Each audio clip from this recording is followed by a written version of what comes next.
मोदीजी कोणत्याही रात्री काहीही बंद करू शकतात असं प्रमोद जठार यांनी म्हटले। भाजपचे विधान परिषदेचे आमदार आहेत प्रमोद जठार। मोदींनी समुद्रात उडी मारायला सांगितली तरी मारू, समुद्राखालून गॅस पाईपलाईनचं काम सुरू असल्याचं वक्तव्य भाजप नेते गोपीचंद पडळकर यांनी केलं होतं।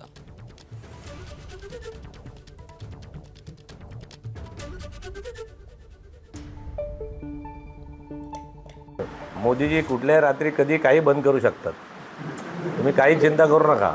नोटबंदी आणलीत ना, जनतेला माझं आव्हान आहे आणि आम्ही कार्यकर्त्यांनी ते ठरवलंय। तुमच्या माध्यमातून परत सांगतो, उद्या मोदीजींनी सांगितलं देश रक्षणासाठी तुम्हाला समुद्रात उड्या मारायच्या आहे, आम्ही सगळे मिळून समुद्रात उडी मारू।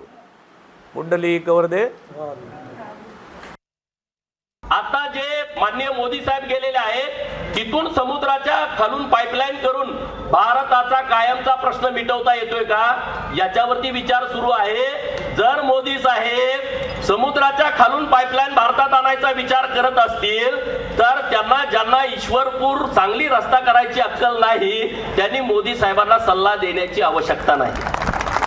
ज्यांना साधे खड्डे बुजवता आले नाहीत ते समुद्राच्या खाली कधी जाणार सांगा।